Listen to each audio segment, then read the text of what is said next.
The invention of electricity opens the doors of the developments, and the usage of electricity in different sectors and industries was the beginning of the new age. Nowadays, electricity has become an essential part of our life. NB Noole Singhagad College of Engineering provides the best institute to study electricity and different concept of electrical engineering. The Department of Electrical Engineering was started in the year 2010, with the vision to blossom globally competent electrical engineers to serve the needs and challenges of society through technical excellence. The department has well-qualified staff with expertise in power systems, control systems, power electronics, and drives, electrical machines, electronics, and computer applications. Our laboratories have been very well established not only to cover the complete syllabus but to motivate students to learn beyond the syllabus, which will definitely develop a complete knowledge of the subject and develop skill sets of students to become promising engineers in the future. Regular workshops are conducted for the staff and students throughout the year to keep the staff abreast of the latest teaching learning processes. We regularly arrange student workshops in various fields to impart practical approach and experiential learning in our students. This allows our academic staff to stay updated and aware about ever-changing situations with students. Industrial visit and guest lecture helps students to gain hands-on experience of how industry operations are executed and bridge the gap between theoretical training and practical learning in a real-life environment. To build good rapport between the industry and the institute, our institute has MOU with the different industries to have a good and vibrant industry-institute interaction to promote education and entrepreneurship. We started providing e-learning to our students using various e-learning platforms. Our students are our pride. A well-chalked-out academic calendar helps our students to gain university rank every semester.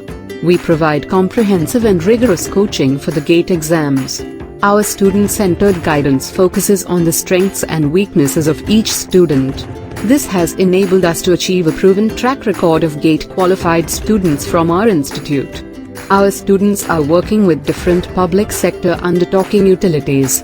Every year we provide the opportunities to our students to attend different placement training activities in which corporate leaders from the leading organizations interact with the students and introduce them to the best practices of the industry. The record-breaking placement is itself the testimony of the role and quality of placement cell at NB Noole Singhagad College of Engineering. The number of students placed through campus placement is rising swiftly every year. Here are some of the remarkable achievements of our students in different fields such as project work, internship, MS from foreign universities and entrepreneurship. Singhagad Institute's way to success.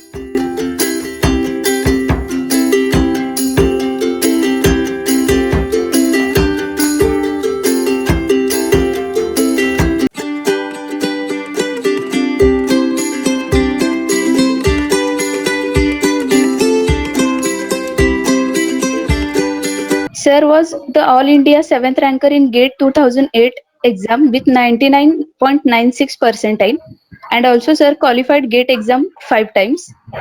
Sir was awarded as a best teacher by NB Noole Singhagad College of Engineering for academic year 2014-15, and more than 20 conferences, workshops and seminars are attended by the sir, from which some are here: a 10 days faculty development program on introduction to research methodologies organized by IIT Bombay in 2012, and a 1-week workshop on implementation of power electronic system organized by SVNIT Surat in December 2014.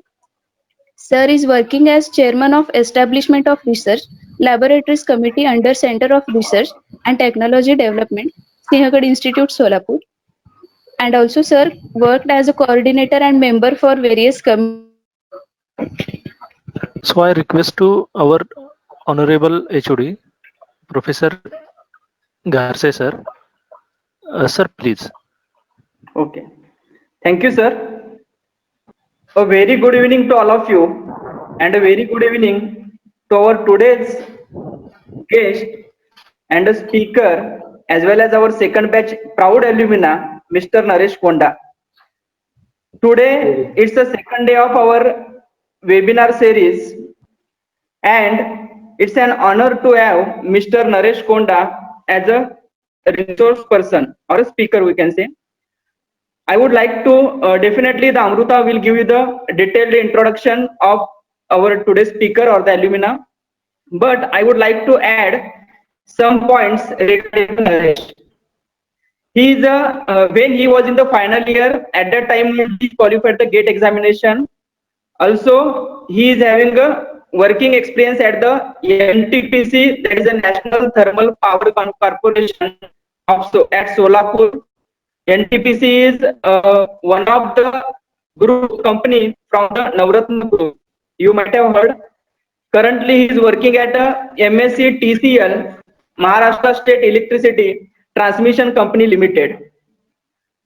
I am very sure that the session will be very helpful as well as it will be very informative for all my students as well as attendees. Once again, I would like to welcome Mr. Naresh Konda, and I would like to thank him for accepting our invitation and spending some valuable time with us. Thank you. Thanks to all of you. Rangdar sir, over to you.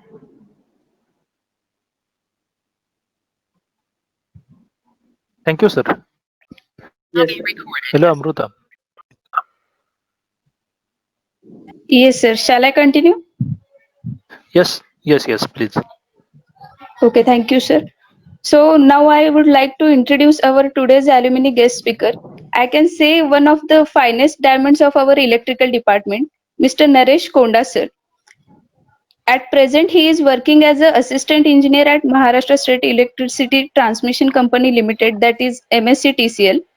Sir completed his diploma from Government Polytechnic Solapur in year 2012 and scored 79% in third year, and also completed BE in Electrical Department from NBN SEOE in year 2015.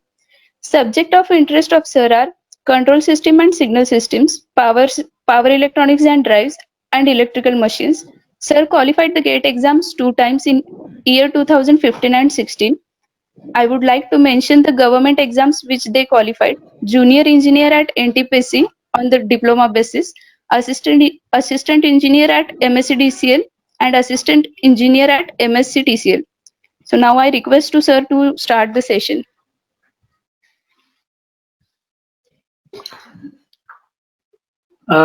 Before starting my session, I want to confirm that am I visible to everyone?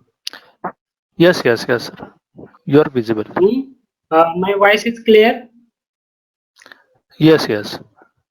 Your voice is clear. Thank Please you, start. sir. Okay, sir. First of all, I want to thank my college, NBN SEOE Sinhagad College, and thank you for the Garse sir. गारसे सरांकडून हे माझे introduction ऐकून मला फार आनंदित झालो मी, कारण तेच आमचे मेन इन्स्पिरेशन आहे. गारसे सरांना बघून आम्ही त्यांच्यासारखे गेट 7th रँकरचे सर आमच्याकडे आले तर, आणि त्यांना बघूनच आम्हाला ऍक्च्युली ना गेट कडे जाण्याची आणि फ्युचर मध्ये आपल्याला काय तर करायचं आहे ते ट्रू इन्स्पिरेशन होते. कधीही ते आम्हाला पॉवर इलेक्ट्रॉनिक्स वगैरे असं काय शिकवायला येत होते ना, तर आम्ही त्यांचं लेक्चर सेशन अटेंड केल्यावर ते एक 10-15 मिनिटासाठी ना ते मागे येऊन आमच्यासोबत डिस्कशन करायचे. दरवेळी आम्ही त्यांना विचारायचो, सर तुम्ही एस मध्ये कसं स्टडी केला, काय स्ट्रॅटेजी असायला पाहिजे एस मध्ये स्टडी करताना, ते सगळे आम्हाला एक्सप्लेन करायचे. So I want to thank Garse sir because of your inspiration and your motivation, and because of we have selected as you as a role model, so we have reached this point by making role model for you. Thank you, sir. Thank you, Naresh. Thank you very much. आता आपण आपले सेशनला start करणार आहे. आपलं is my screen is visible? Yes, Naresh. It is visible. Okay, visible. Yes. Okay. Now Yes, it is visible. Okay. So we start to our topic. The topic is career and life. Career and life both are cascaded thing.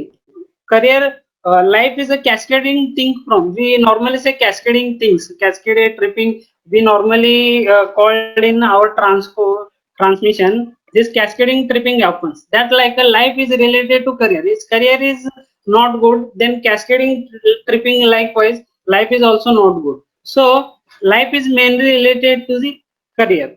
For smooth life, bright career is necessary. Okay, and from career point of view, from career we can get many things, so much respect in social. So we will discuss regarding the career and life coordination. So we will start our session.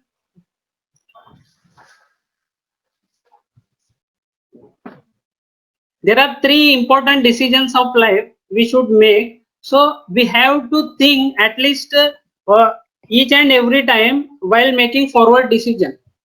The most important decisions of life, त्याच्यामध्ये आपलं main पहिलं important जे आहे ना, school and college selection. School and college selection करताना हे आपल्या हातात नाही आहे, आपल्या पेरेंट्सच्या हातात आहे. तरी पण कॉलेज एक 10th पर्यंत जो स्कूल लेवलचा जो सिलेक्शन आहे हा आपल्या पेरेंट्सच्या हातात आहे. पण तिथं पुढून ज्या आपल्याला करिअर करायचं, कुठलं कॉलेज सिलेक्ट करायचं, ते आपल्या टॅलेंटवर डिपेंड आहे. So school and college selection हा main important aspect of the life आहे. स्कूल अँड कॉलेज सिलेक्शन हा मेन इम्पॉर्टंट ऍस्पेक्ट लाईफ मध्ये ह्याच्यासाठी आहे की मेनली टीचर्स आपण ते, आणि आपण जो काही सिलेबस जो काही आपण शिकतो during the school and college, त्यामुळे हा स्कूल आणि कॉलेज हा एवढा इम्पॉर्टंट झालेला आहे. टीचर्स आता बघा, कुठलाही subject whichever topic you take, if the teacher can make it as a interesting, or interesting topic can also make a moderate. It all depends on the it all depends on the teacher. जर चांगला असेल ना, जर कुठलाही dull जरी topic असला ना, त्याला फार त्यांनी चांगलं करून शिकून ना आपल्याला एक इन्स्पिरेशन देऊ शकतो. सो त्यामुळे ना टीचर्स लोक आपल्याला फार इम्पॉर्टंट आहे. आणि मेनली स्पेशली कॉलेज लेवल मध्ये काय आहे, कॉलेज लेवल म्हणजे कॅम्पस सिलेक्शन आणि कन्सेप्ट जे काय आपल्याला टीचर्स कडून शिकायला भेटते तो, आणि सिलेबस आणि जो काय आपण डिग्री लेवल मध्ये जो काही स्टडी करतो तो पॅटर्न मुळे ना, की स्कूल अँड कॉलेज लेवल आपल्याला फार इम्पॉर्टंट आहे. आणि अगेन आपण त्यानंतर आहे जॉब प्रोफाईल आणि करिअर. जॉब प्रोफाईल मी आता तुम्हाला सांगितलंच आहे. करिअर जर ब्राईट असेल तर तुम्हाला सोशल लाईफ फार इझिली जातो, सगळीकडे तुम्हाला रिस्पेक्ट भेटणार मार्केटमध्ये. आणि मोस्ट इम्पॉर्टंट थिंग मनी आहे, जो की आजकाल most important thing of the life आहे.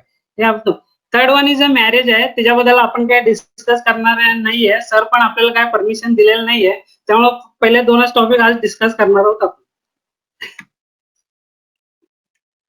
School and college. स्कूलमध्ये मेन इम्पॉर्टंट काय आहे, व्हॅल्यूज आपल्याला डेव्हलप होतात. Values developing and character building. So तुम्ही जे काही रोल मॉडेल्स, ग्रेट कॅरेक्टर्स, जे काही ग्रेट पर्सन्स आतापर्यंत जे आपण ऐकलेलं आहे, लाल बहादूर शास्त्री म्हणा, की डॉक्टर APJ अब्दुल कलाम म्हणा, महात्मा गांधी म्हणा, नेताजी सुभाषचंद्र बोस, हे सगळे आपल्याला जे आपल्या ह्यांच्याशी आपली ओळख कशामुळे झाली, तर स्कूल लेवलमध्ये जे काय आपण सिलेबस मध्ये जे काही ह्यांचे आपले काय बायोग्राफीज वगैरे, ह्यांचे चरित्र काय जरी आपण शिकलेलं आहे, शिवाजी महाराज ते जे काय असतील ते हे सगळे आपल्याला स्कूल लेवल मुळे कळाल. त्यामुळे ते आपण इन्स्पिरेशन घेतलेलं आहे त्यांच्यासारखं. तिथं व्हॅल्यूज आपले डेव्हलप झालेले. आणि कॅरेक्टर बिल्डिंग मध्ये मेनली काय आहे ना, आपल्याकडं लिसनिंग ॲबिलिटी आणि टॉकिंग ॲबिलिटी हा हे दोन ना आपल्याला मेनली एज्युकेशन मध्ये फार इम्पॉर्टंट आहे. ऍक्च्युअली लिसनिंग ॲबिलिटी आपण डेव्हलप करणं इम्पॉर्टंट आहे कधीही, की लिसनिंग वर्ड्स हे जे आहेत ना, हे वर्ड्स ना आपण कधी ना फायर म्हणून ट्रीट केलंय. वर्ड्स ना फायरची संज्ञा यासाठी दिली की आपण ह्या शब्दातून ना 10 लोकांना एकत्रित करू शकतो, आणि ह्या शब्दामुळे 10 लोक जवळ असलेले आपल्यापासून दूरच जाऊ शकतात. म्हणून वर्ड्स ना एवढ्या म्हणजे पॉवर आहे. तर ते वर्ड्स आपण कधीही कोणीही आपल्याला चांगलं सांगत असेल तर ते आपण अगोदर लिसन करायची ॲबिलिटी आपल्यामध्ये डेव्हलप करायला पाहिजे. कॅरेक्टर बिल्डिंग मध्ये दोन आहेत, की listening and talking. How to talk and listen. जे कोणी जरी चांगलं सांगत असेल जे काही आपल्यासाठी आपल्या ब्राईट फ्युचरसाठी चांगलं सांगत असेल तर ते ऐकणं, हे 2 कॅरेक्टर आपण डेव्हलप करायला पाहिजे. आजकालच्या स्टुडंट्स मध्ये बऱ्यापैकी सगळे चांगले आहेत, पण काही स्टुडंट्स थोडे आहेत की म्हणजे किती जरी कोणी सांगितलं, काय जरी सांगितलं, आम्ही असंच वागणार, आम्ही असंच करणार, आमच्यामध्ये काय डेव्हलप करणार नाहीये, असे काही कॅरेक्टर्सचे स्टुडंट्स आहेत. पण ते मे बी हे सेशन ते अटेंड केलेलं असेल असं मला वाटतंय. कारण हे सेशन जे केलेलं अटेंड केलेलं आहे ते सगळ्यांना लिसनिंग ॲबिलिटी त्यांची चांगली आहे. ह्यांना म्हणजे जे कोणी चांगलं सांगत असेल तर ते लिसन करायची ह्यांची प्रवृत्ती आहे. सो नेक्स्ट त्यानंतर आपल्याला काय आहे ना, स्कूल अँड कॉलेज लेव्हलमध्ये एक इन्स्पिरेशन मोटिवेशन, जे आम्ही आता सांगितलं गाडसे सरांकडे बघून ना आम्हाला इन्स्पिरेशन आणि एक मोटिवेशन आम्हाला जे मिळालं ना, आणि अजून काही आमचे सर होते की जे म्हणजे आम्हाला चांगले तू एक चांगलं स्टुडंट आहे, तुला चांगली फ्युचर आहे, तू चांगलं ट्राय कर, असे जे आम्हाला ते सारखं मोटिवेट करून ना आज आम्ही ह्या पोझिशन मध्ये आहे. म्हणजे आमच्या टीचर्समुळेच ह्या पोझिशन मध्ये, स्कूल लेवलचे टीचर्स म्हणा, डिप्लोमा लेवलचे टीचर्स म्हणा, आणि ह्या आता इंजिनिअरिंग लेवलचे टीचर, हे सगळे आम्हाला मोटिवेट करून ना ह्या पोझिशनला आम्हाला आणलेलं आहे. आणि गोल सेटिंग मध्ये तर ह्यांचं मेनली गोल सेटिंग आपण कॉलेज लेवलमध्ये आपल्या ॲल्युमिनीज वगैरे काय करत आहे, हा वेबिनार सेशन मेनली कंडक्टिंग याच्यासाठी आहे की तुम्ही पण इन्स्पायर व्हा, तुम्ही पण मोटिवेट व्हा. आपले सिनियर्स लोक एवढे चांगल्या पोझिशनला गेलेले आहेत. काल मॅडम ते इलेक्ट्रिकल इन्स्पेक्शन गव्हर्नमेंट ऑफ महाराष्ट्रामध्ये, आणि MSc अजून काही स्टुडंट्स आहेत की आमचे कलिग्स आहेत, ते चांगल्या पोझिशनला गेलेले आहेत. सो त्यांच्याकडून आपण काय इन्स्पिरेशन शिकून पुढे आपलं गोल सेट करू शकतो. ओके, त्यानंतर आहे करिअर डेव्हलपमेंट. आता मेनली आपल्याला स्कूल अँड कॉलेज लेवलचं झालेलं आहे. आता मेनली आपल्याला करिअर डेव्हलपमेंट काय आहे हे आपण बघणार आहे. तर मेनली करिअर डेव्हलपमेंट याच्यासाठी आहे की आपलं प्लॅनिंग काय असतं. मी never plan for the future. Okay, second इयरला विचारलं काय करायला ते, काय नाही सर निवांत काय, काय तर फ्युचर प्लॅन आहे का, काय नाही. थर्ड इयरला काय फ्युचर प्लॅन आहे, फोर्थ इयरला काय फ्युचर प्लॅन आहे, इंजिनिअरिंग संपलं काय फ्युचर प्लॅन आहे, फर्स्ट इयरला गेलं काय इंजिनिअरिंग संपल्यानंतर 1 इयर झालं काय फ्युचर प्लॅन आहे, 2 इयर झालं काय फ्युचर प्लॅन नाहीये, आणि कुठं प्रायव्हेट जॉब पण हे घेतलेलं नाहीये.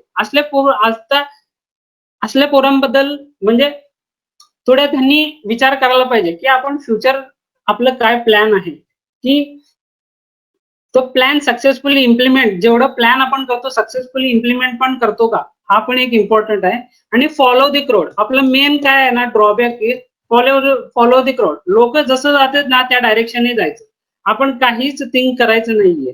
आपलं म्हणजे आपण समथिंग काय तर डिफरंट करायला, आणि आपले मित्र कसे चालले, त्यांनी कसा टाइमपास करू लागले, ते जे डायरेक्शन चाललं त्याच डायरेक्शन आपण जायला बघतो. So we should avoid the follow the crowd आणि नेव्हर प्लॅनिंग जे आहे. काही लोक प्लॅनिंग करतात त्यांनी इम्प्लिमेंटेशन मध्ये जातात. मग प्लॅनिंग एक करणंच इम्पॉर्टंट नाही, ते इम्प्लिमेंट पण कसं करायचं ते आज आता आपण पुढच्या सेशन आता पुढे आपण डिस्कस करणार आहे. So career while selecting the career we should consider the following factors, mainly what values we have. आपले काही फॅमिलीचे नीड्स असतात, आपले काय पर्सनल आपले संस्कार असतील, फॅमिलीचे काय आपले बिहेवियर्स असतील, फॅमिली प्रॉब्लेम, आपले काय व्हॅल्यूज असतील, मी ह्याप्रमाणे माझं जीवन जगू इच्छितो, तर ते एक व्हॅल्यूज मध्ये मोडतात. सो त्या व्हॅल्यूज तुम्ही कन्सिडर करून तुम्ही कुठल्या टाईपचं करिअर करायचं हे डिसाईड करा. And second thing is skills. सगळ्यामध्ये काय वेगवेगळे स्किल्स असते. काय लोकांना ड्रॉइंगची वेगळी स्किल असते, काय कम्युनिकेशन व्हेरी फ्रिक्वेंटली म्हणजे चांगल्या प्रकारे बोलू शकते, आणि एक डिफरंट लँग्वेजेस काहींना येत असते, काय तर जपानीज काय तर एक वेगवेगळे लँग्वेज शिकलेले असते, आणि काहींना सिंगिंग समथिंग, काय लोकांना म्हणजे वेगवेगळ्या प्रकारे सायंटिस्ट, काही लोकांना रिसर्च करण्यामध्ये वेगवेगळ्या प्रकारचे इंटरेस्ट असतो. ज्यांच्या स्किलनुसार आपण त्या टाईपचं करिअर आपण निवडणं कधीही आपल्यासाठी योग्य राहील. Interest, everyone has different interest. त्या एकाला गव्हर्नमेंटमध्ये इंटरेस्ट आहे, एकाला प्रायव्हेट मध्ये इंटरेस्ट आहे, सो एकाला सॉफ्टवेअर मध्ये इंटरेस्ट आहे, सॉफ्टवेअर इंडस्ट्रीमध्ये. सो आपल्या इंटरेस्ट नुसार आपण ना त्या प्रकारचे ना करिअर्स निवडायला पाहिजे. विजन विजन म्हणजे दृष्टी आपली मेन. आणि विजन आपण सिलेक्ट केल्यावर त्या पाथने चाललो का हे आपण एकदा कन्फर्म करून घ्या. हे फार मेन इम्पॉर्टंट आहे प्लॅनिंग पेक्षा, त्या पाथवर आपण चाललो आहे का. ओके. गोल्स मेनली ना, कधी आपण गोल सिलेक्ट करताना is this goal is realistic हे विचार करायला पाहिजे. रिअलिस्टिक गोल आहे का, नाहीतर उगं काय म्हणजे जे रीच होणार नाहीये, आपले स्किल थोडे कमी आहेत आणि आपण जास्त मोठे एम्स तर बघत नाही ना, ते थोडं एकदा त्यांनी अनालिसिस करायचं. आणि जर आपल्याला त्या गोलला रीच असेल तर त्या टाइप्स ऑफ एफर्ट घालून आपली लेवल थोडी वाढवून घ्यायची. So these are the all important aspects of the career. So mainly career development साठी important काय आहे, knowing the value of the time from the 10th to degree. So almost 5 to 6 years, these are very important aspects of the life. ह्या 5 to 6 years मध्ये जर आपण थोडा जरी time waste केलं तर एक जण आपल्या पुढे असलेला 0.5 मार्काने पुढे असतंय, त्यांनी सिलेक्ट लिस्ट मध्ये असतंय आणि 0.5 मार्काने आपण हे असतो त्यापेक्षा माग असतो आणि आपण सिलेक्ट लिस्टच्या बाहेर असतो. हे माझ्यासोबत झालेलं आहे. मी 2015 नोव्हेंबर मध्ये डिस्कॉमचं एक्झाम झालं ऍक्च्युअली.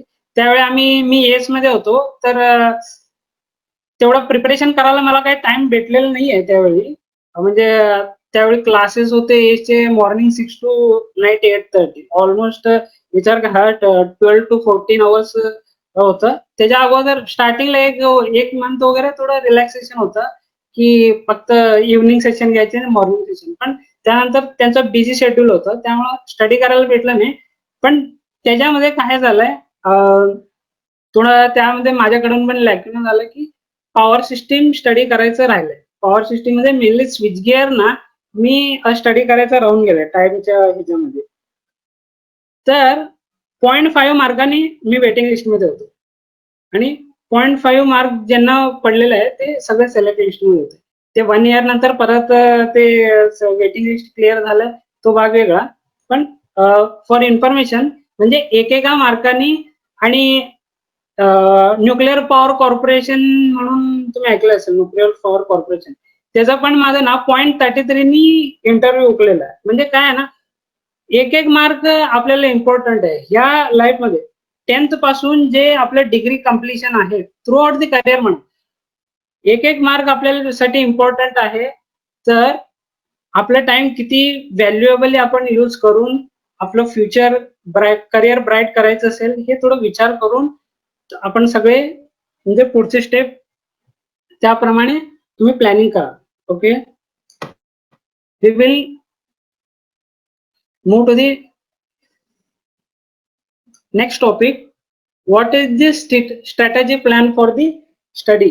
आपण अगोदर डिस्कस केलंय प्लॅन कसं करायचं ऍक्च्युअली स्टडी करायचं असेल तर, सक्सेस घ्यायचं असेल तर.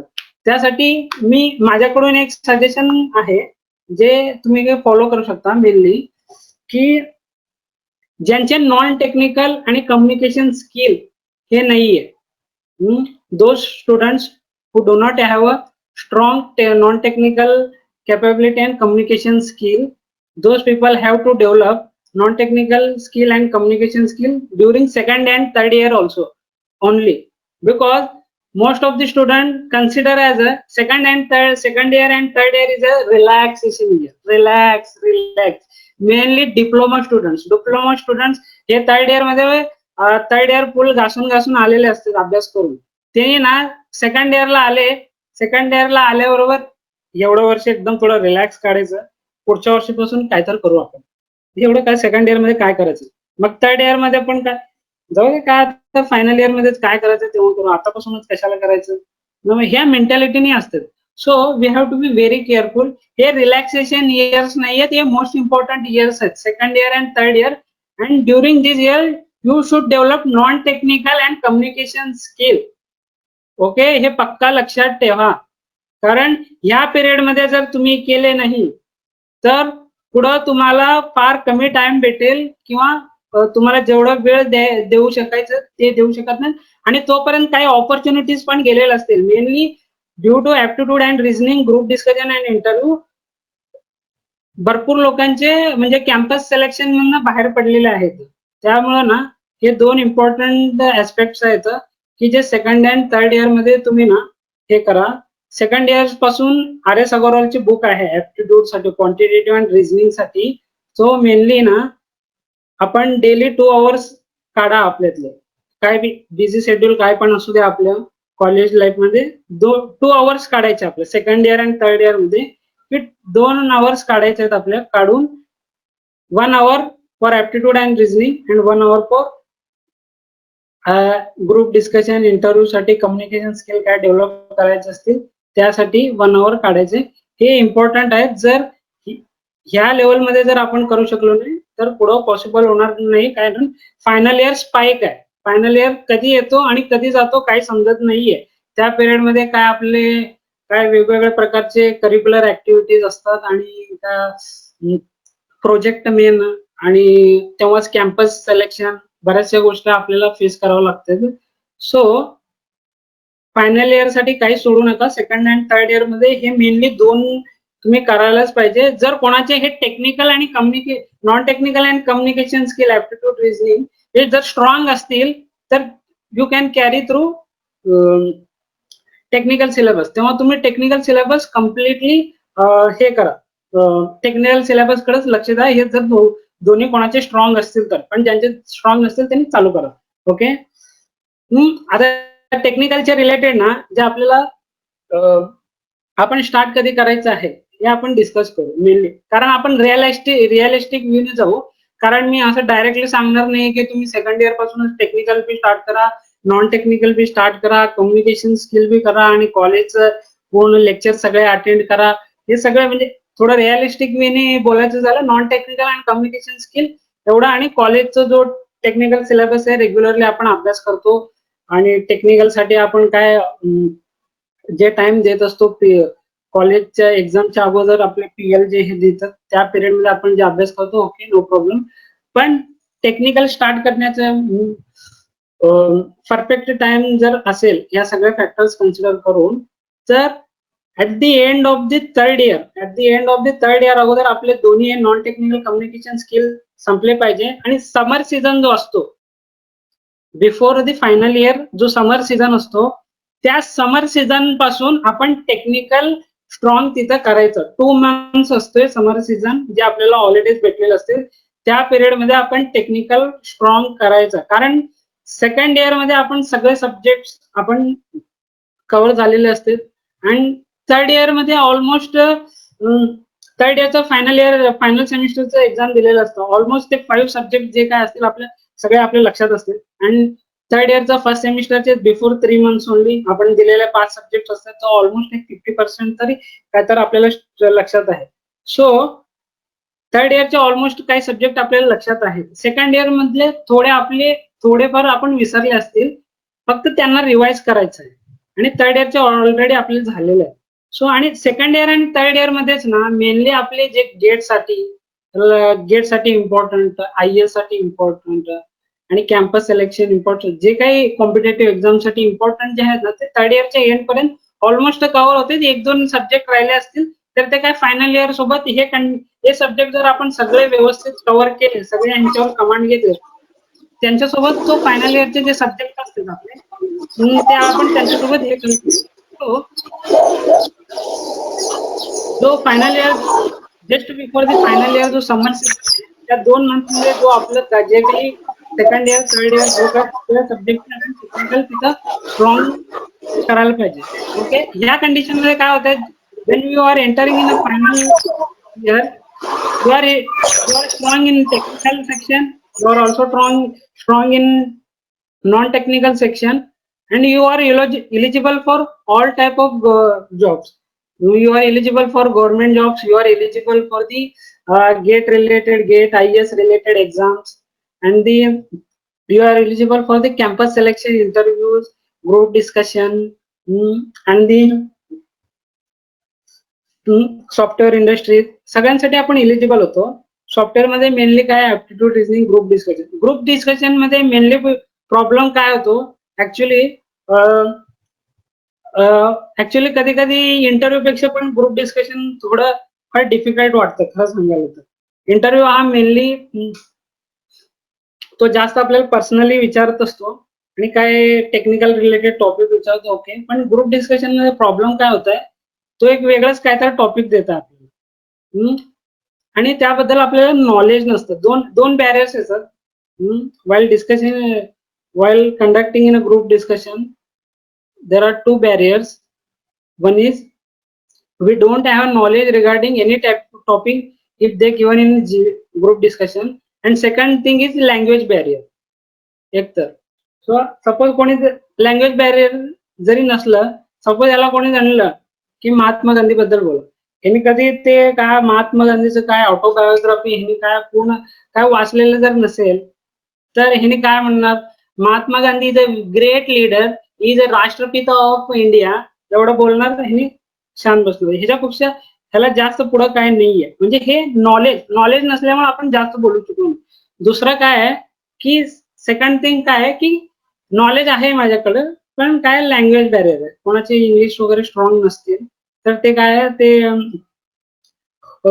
लँग्वेज बॅरियर मध्ये ते बोलू शकत नाही. सो त्यामुळं प्रॉब्लेम येत आहे. सो ह्या दोन गोष्टींना तुम्ही ओव्हरकम करा, तर तुम्हाला फ्युचरमध्ये बेनिफिट्स होईल. तर आता मी टेक्निकल स्टडी प्लॅन तुम्हाला सांगितलंय. At the end of the third year पासून तुम्ही म्हणजे लास्ट 2 सेमिस्टर मध्ये ते स्ट्रॉंग करून फायनल इयर मध्ये कुठल्याही प्रकारच्या एक्झामसाठी तुम्ही रेडी राहण्यासाठी. Suppose if you are not able to make technical strong, पूर्ण आपल्या इंजिनिअरिंगचे करिअर, पूर्ण इंजिनिअरिंग होईपर्यंत पण आपण टेक्निकल मध्ये स्ट्रॉंग करू शकलो नाही, की आपण तेवढा टाइम देऊ शकलो नाही टेक्निकल साठी. तर माझ्याकडे एक प्लॅन आहे की म्हणजे हा इंजिनिअरिंग कम्प्लिशन नंतरचा प्लॅन आहे. आता जे कोणी फायनल इयरचे स्टुडंट असतील तर त्यांचं ऑलरेडी इंजिनिअरिंग कम्प्लीट झाले असेल, तर त्यांच्यासाठी हा 6 मंथ स्टडी प्लॅन आहे, जो हा मी इम्प्लिमेंट केलाय माझा एसचा क्लास झाल्यानंतर इम्प्लिमेंट केला ऍक्च्युली. एस मध्ये एसला गेल्यावर पण ना माझ्याकडून एक 60% सिलेबसच कव्हर झालाय. 40% सिलेबस माझ्याकडून पण कव्हर झालेला नाहीये. मेनली मशीन आणि पॉवर सिस्टीम घरचे सर आम्हाला सांगत होते, तुम्ही एसला जाण्या अगोदर थोडं काय तर चांगलं असेल तरच तिथे गेल्यावर तुम्हाला ऍक्च्युअली पूर्ण सक्सेस भेटेल असं सांगत होते. त्यावेळी थोडं आमच्याकडून पण थोडं राहिलं होतं. पण 6 मंथ हे स्टडी प्लॅन जे माझं एसचं जेव्हा पूर्ण कोचिंग क्लास झालेला आहे त्यानंतर मी इम्प्लिमेंट केलंय आणि त्याचा मला सक्सेस भेटलेला आहे. त्याचा फार मोठा सक्सेस भेटलेला आहे. या स्टडी प्लॅन मुळे आज मी हे 2 एनटीपीसी मध्ये जॉब आणि आता MSCTCL मध्ये जे असिस्टंट इंजिनियरची जॉब जे सिलेक्ट झालेलं आहे, त्याला मेन कारण म्हणजे हा 6 मंथचा स्टडी प्लॅन आहे. जे कोणाला योग्य वाटत असेल तर त्यांनी इम्प्लिमेंट करू शकता. सो माझ्या पॉइंट ऑफ व्ह्यूनी तर ह्याच्यात आपल्याला करायचं काय आहे की डेली मिनिमम 8 आवर्स द्यायचे आपल्याला, कारण तुमची इंजिनिअरिंग कम्प्लिशन झालेलं असतं. ओके, इंजिनिअरिंग जेव्हा तुम्ही करत असता तेव्हा तुम्हाला डेली 8 आवर्स देणं तर पॉसिबल नाहीये. तेव्हा तुम्ही डेली 2 to 3 आवर्स 4 आवर्स देऊ शकता कॉलेजचं हे झाल्यानंतर. सो पण आफ्टर कम्प्लिशन ऑफ इंजिनिअरिंग ज्यांना गव्हर्नमेंट एक्झाम साठी प्रिपेअर करायचं आहे स्पेशली आणि IAS गेट एक्झाम साठी प्रिपरेशन करायचं असेल तर त्यांना हे प्लॅन सांगतोय की मिनिमम डेली 8 आवर्स सांगायचे. ओके, त्याच्यात इंटेन्सिव्हली 2 सेशन मॉर्निंगचे 4 आवर्सचे 2 सेशन करायचे. मॉर्निंग सपोज 8 ला वगैरे 8 to 12 अगर असं एक मोठं सेशन वगैरे करायचं किंवा 9 to 1 असं करू शकता. एक 4 आवर्सचं सेशन. त्यानंतर दुपारी आपण थोडं कोणाला काय रिलॅक्स करायचं असेल, काय आपलं रेस्ट घ्यायचं असेल तर बिंदास घ्या रेस्ट. आणि एक गोष्ट लक्षात ठेवा, कधीही तुम्ही स्टडी करत असताना जर तुम्हाला झोप येत असेल तर बिंदास्त जाऊन ना एक 10 to 15 मिनिट्स रेस्ट घ्या. रेस्ट घेतल्याने काय होतं की बॉडी पूर्ण रिलॅक्स होती आणि आपले आईज जे आहेत ना त्यांच्यावर जे स्ट्रेस आलेला आहे ना ते डाऊन होतं. डाऊन होऊन ना आपण एकदम फ्रेश मूड मध्ये ना पुढचं जे कंटिन्युअस आहे ना फ्रेश मूड मध्ये करू शकतो. ह्याच्याने आपली इफिशियन्सी जी आहे ना वाढते. नाही तर आपण आपल्याला झोप येत असताना किंवा आपण जे फुल्ली म्हणजे आपण ऍक्टिव्ह नसताना जर आपण हे स्टडी केलं तर ते आपल्याला काय म्हणजे जास्त आपला माइंड कॅप्चर करू शकत नाही. सो बिफोर प्रोसिडिंग तर काय करा 2 सेशन 4 आवर्सचे करायला पाहिजे. मॉर्निंग आणि इव्हनिंग एक 6-7 ते तुमच्या हिशोबाने करा. आणि त्यात मशीन आणि पॉवर सिस्टीम आणि अदर सब्जेक्ट आहेत आपले इलेक्ट्रिकल इंजिनिअर्स मध्ये. मशीन पॉवर सिस्टीम हा एक वेगळा सेक्शन करायचा. आपण एक कन्सिडर करायचं, कारण हा ऑलमोस्ट 40 to 50 दोनच सब्जेक्ट आहेत, पण 40 to 50% सिलेबस तेवढं मोठं आहे यांचं कम्पॅरेटिव्ह. बाकी अदर सब्जेक्ट ते 50% आहेत. म्हणजे सिलेबस पॉईंट ऑफ व्ह्यू आपण कन्सिडर केला तर तेवढे हे दोन हे आहेत ना, हे तेवढे ब्रॉड आहेत. तर 2 सेक्शन मध्ये डिवाइड केल्यावर स्टार्टिंग पासून अदर सब्जेक्ट स्टार्ट करायचं. इथं मी machine power system 1.5 month, other subject 2.5 month दिलंय, पण आपल्याला रिव्हर्स करायचं ऍक्च्युअली. स्टार्ट अदर सब्जेक्ट पासून करायचं. मशीन पॉवर सिस्टम नाहीये, दुसऱ्या सब्जेक्ट पासून आपल्याला प्रिपरेशन स्ट्रॅटेजी स्टार्ट करायचं. अगोदर जे आहेत ना न्यूमरिकल सब्जेक्ट जे मेनली आहेत ना, इलेक्ट्रिकल सर्किट नेटवर्क आणि कंट्रोल सिस्टम, सिग्नल सिस्टम, हे लॉंग टर्म साठी आपल्याला लक्षात राहणारे जे सब्जेक्ट आहेत ना, ह्यांना अगोदर प्रिपेअर करायचं. ह्यांना अगोदर करायचं आणि त्यानंतर ना ते 2.5 मंथ्स मध्ये कम्प्लीट करायचं. अदर सब्जेक्ट जे सगळे आहेत ना, जे काय होऊ द्या ते सगळे 2.5 मंथ्स मध्ये सगळे कम्प्लीट व्हायला पाहिजे. ओके, ह्या 2.5 मंथ्स मध्ये. आणि नेक्स्ट जो 1.5 मंथ आहे तो मशीन आणि पॉवर सिस्टम. मशीन आणि पॉवर सिस्टम तो 1.5 मंथ मध्ये असा 4 मंथचा कम्प्लीट आपला टेक्निकल सिलेबस व्हायला पाहिजे. त्यानंतर 1 मंथ जो आहे ना तो रिव्हिजन. ओके, कारण आता हे सगळे जे केलेले आहे ना आपण ते रिव्हिजन करायची. रिव्हिजन केल्यानंतर जो 1 मंथ आहे ना, mock test, question paper solving, जे कोणी गेट देणारे असतील आणि IAS देणारे असतील तर लक्षात ठेवा, रिव्हिजन जर नाही केले तर तुम्हाला सक्सेस भेटणार नाहीये. आणि मॉक टेस्ट जर नाही दिले, क्वेश्चन पेपर सॉल्व्ह नाही केले तरी सक्सेस भेटणार नाहीये. हे 2 मस्ट आहेत. Revision, revision, revision, study, study, study, hard work, hard work, hard work. हे तीन वेळा मी सांगितलंय, हे लक्षात ठेवा. नुसतं रिव्हिजन किती वेळा रिव्हिजन करू, बोरिंग वगैरे काय नाही. आपला जो गोल रीच करायचा आहे तोपर्यंत आपण रिव्हिजन करतच राहणार. ओके, त्यामुळं हे रिव्हिजन फार इम्पॉर्टंट आहे. रिव्हिजन नसेल तर सक्सेस मिळणं कठीण आहे, स्पेशली गेट, IAS, कुठल्याही गव्हर्नमेंट जॉब्स मध्ये. ओके, आणि आता जो या 8 आवर्स मध्ये आपण स्टडी कुठल्या इंटेन्सिटीनी आणि कशा प्रकारे आपण करायला पाहिजे ते सांगतो, की जेणेकरून आपल्याला लॉंग टर्म साठी लक्षात राहील. की जेव्हा मी ट्रान्सफॉर्मरला स्टडी करण्यासाठी घेतलंय तर अगोदर मी काय करणार, पूर्ण ट्रान्सफॉर्मर रीड करणार. Okay, first time reading. Okay, read केल्यानंतर काय होईल, पूर्ण कॅप्चर नाही होत, नाहीतर सगळे कन्सेप्ट जरी रीड केले कुठलेही बीट वगैरे त्यातून वगळायचं नाहीये. सगळे बीट्स आपण कव्हर करायचे आहेत आणि सगळे टॉपिक्स आपल्याला कव्हर करायचे आहेत. Important, very important, very very important, असे काय भानगडीत पडायचे नाहीये. ओके, तर सगळे फर्स्ट टाइम रीडिंग झालं, सेकंड टाइम रीडिंग, एकदा रीडिंग झाल्यावर परत एकदा रीडिंग. ह्या परत एकदा रीडिंगने काय होतं, स्ट्राईक वर स्ट्राईक आपण जसं म्हणतो ना तसं माइंडवर पण स्ट्राईक वर स्ट्राईक करायचं. स्ट्राईक वर स्ट्राईक केल्याने काय होतंय की आपण नॉर्मली खेळा वगैरे असते आपली वॉलला वगैरे, स्ट्राईक वर स्ट्राईक केल्याने काय होतं ते जास्त खोल जाते, आत जाते. तसं आपण हे जे स्ट्राईक वर स्ट्राईक जो स्टडी आहे ना तो माइंड मध्ये हात कॅप्चर होतो, म्हणजे लॉंग टर्म साठी ते लक्षात राहतंय. म्हणजे त्यासाठी ना स्ट्राईक वर स्ट्राईक हे 2 वेळा रीडिंग केल्यानंतर ना आपण काय करणार, परत MCQs. आता MCQs आपण हे करणार, सगळं सॉल्व्ह करायला घेणार एक एक MCQ, कारण 2 वेळा घेतल्यावर आपल्या डोक्यात स्ट्रॉंग बसलेलं आहे. ट्रान्सफॉर्मर रिलेटेड आता जे काही विचारा, हा चला विचारा, मी रेडी आहे म्हणून एक कॉन्फिडन्स येते आपल्याला. आल्यावर बसायचं MCQ सॉल्व्ह करायला. MCQ सॉल्व्ह करून बसल्यावर तिथं जे काही आपल्याला MCQ सॉल्व्ह होतं सगळे सॉल्व्ह करायचे. सगळे सॉल्व्ह केल्यावर जे काही आपल्याला प्रॉब्लेम्स येतात, काही एमसीक्यूज मध्ये सॉल्व्ह करायला आपल्याला प्रॉब्लेम्स येत असतील, again go to the transformer, परत तो बीट रीड करायचा. जे एमसीक्यू सॉल्व्ह करायला आपल्याला प्रॉब्लेम झालेला आहे ना, तो एमसीक्यू रीड करायचा. तो बीट रीड करायचा ट्रान्सफॉर्मर मध्ये. ओके, तो बीट रीड करून येऊन परत हा एमसीक्यू सॉल्व्ह करायचा. असे जेवढे एमसीक्यू आपल्याला प्रॉब्लेम्स आहेत, परत तेवढे बीट रीड केल्याने परत तो अजून परत आपण जो काही थोडा विसरलेला असेल परत तो स्ट्राईक झाला. ह्यामुळे ना आपलं पूर्ण एकदम फार म्हणजे स्ट्रॉंग होतं ह्याच्यात स्टडीमध्ये.